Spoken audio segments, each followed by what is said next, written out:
to be a president, the Constitution says you must be mentally and physically fit. In America, the President Joe Biden was actually asked not to participate in elections on account of his age, 79. When you have an 80-year-old president who keeps making erratic decisions, Mr. Speaker, I want to implore this parliament that we subject our president to, now that he's 80, to periodical mental and physical test, because that's a requirement of the Constitution. You can see her, but the Constitution says so. As a order, Dr. Roki. Thank you, Right Honorable Speaker. I have listened to my senior colleague, Honorable Semuji, who happens to be the MP in an area where I live. He is trying to insinuate that an elderly person at 80 years cannot steer this country, cannot reason. Now, Right Honorable Speaker, if America is saying people at 80 should be subjected to other medical tests, but our president has not shown any sign of failing. He has not shown any sign of failing to discharge his duties. So, is Honorable Semuju in order to insinuate that our president, who is experienced to lead this country, is he in order to insinuate that our president cannot lead this country? Thank you.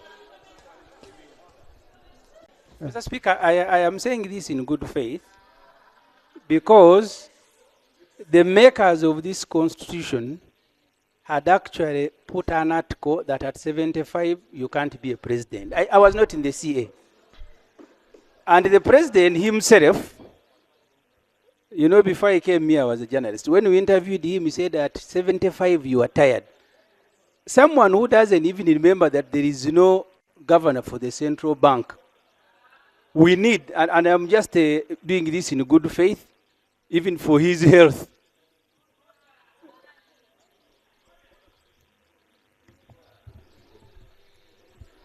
Thank you very much, Right Honorable Speaker and Honorable Ibrahim Semuju, for yielding the floor.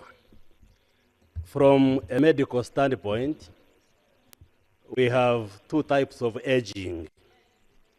There's what we call chronological aging, which is a measure of a number of years, and what we call physiological aging, whereby you have seen people who are 60, but they are finished. So they are chronologically young, but biologically aged. And I want to speak as a medical professional that President Yoweri Museveni may have chronologically clocked 80 years, but he is biologically young.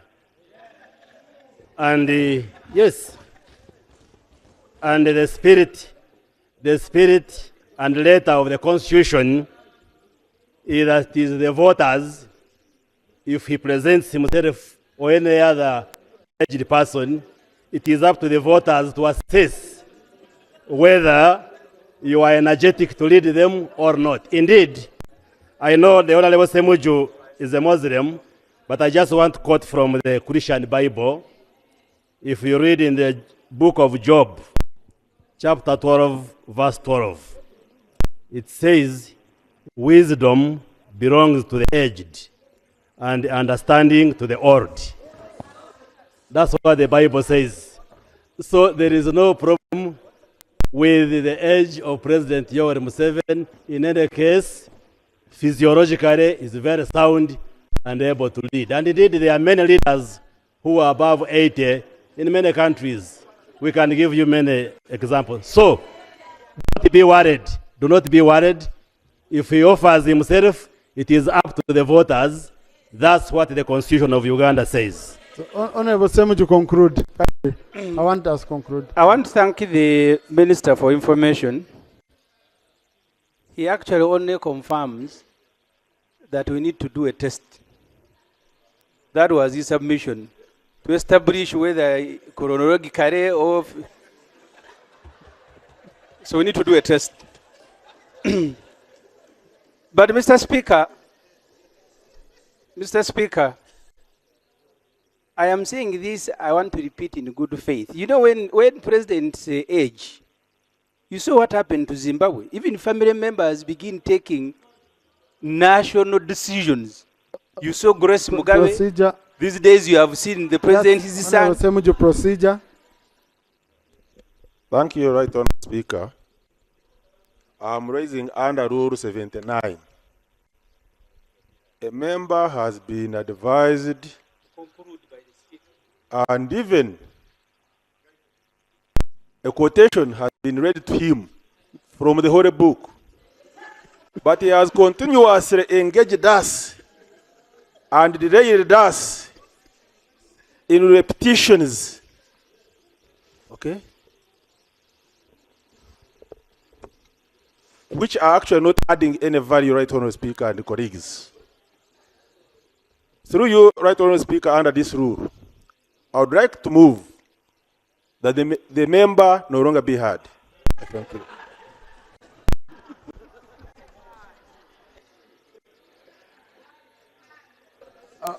Honorable colleagues, we run this house on flexibility, okay?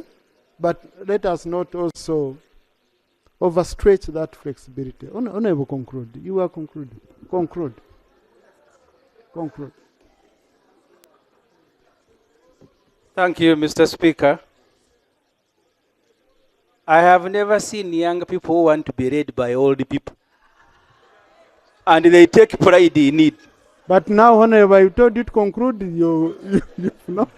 you're opening doors. Therefore, Mr. Speaker, since you are one of those who are approached to contribute cows and banana, I know you have more access than any member of this parliament.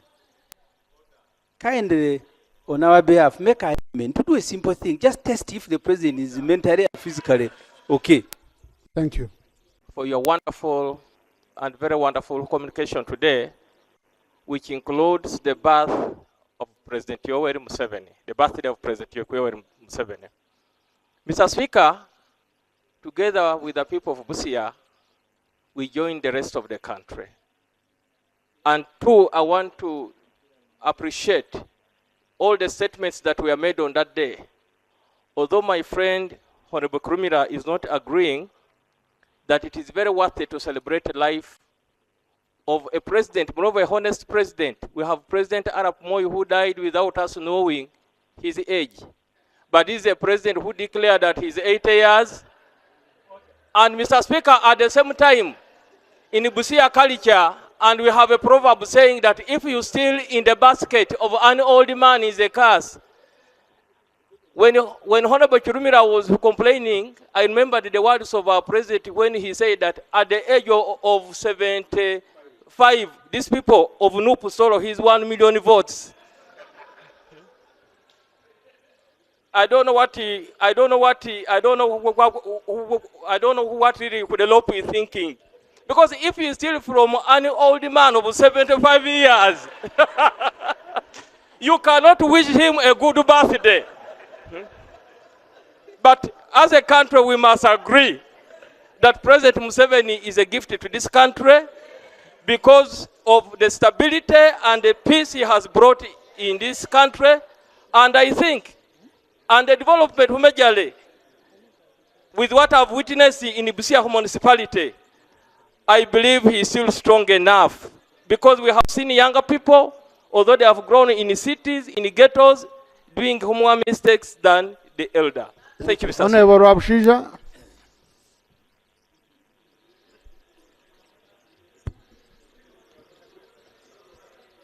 Right, Honorable Speaker. Mine is a matter of national importance. Okay, Honorable Hunda.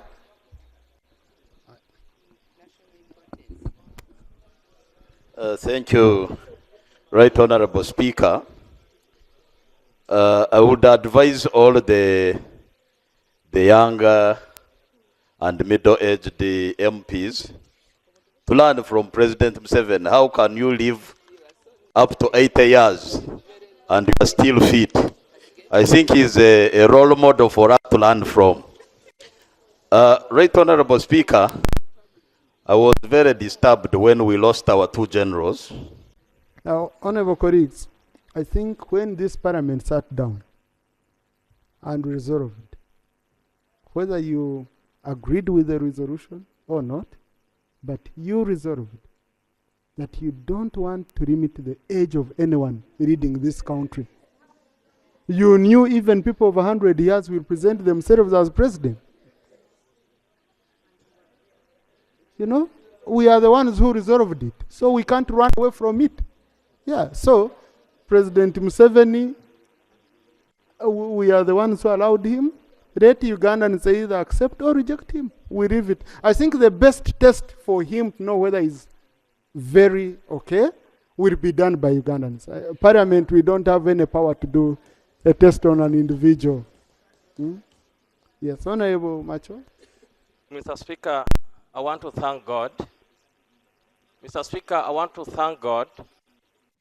You know, colleagues, you know, I told you some time back that issues of Honorable Semju and His Excellency Museveni are like issues of generals. They usually sort themselves. Yeah?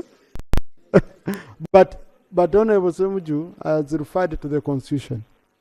The Constitution, I don't know whether it goes to give the parameters of requiring you to subject someone to test and all that. I don't know whether he's proposing we amend the law, we subject them to the test, you know.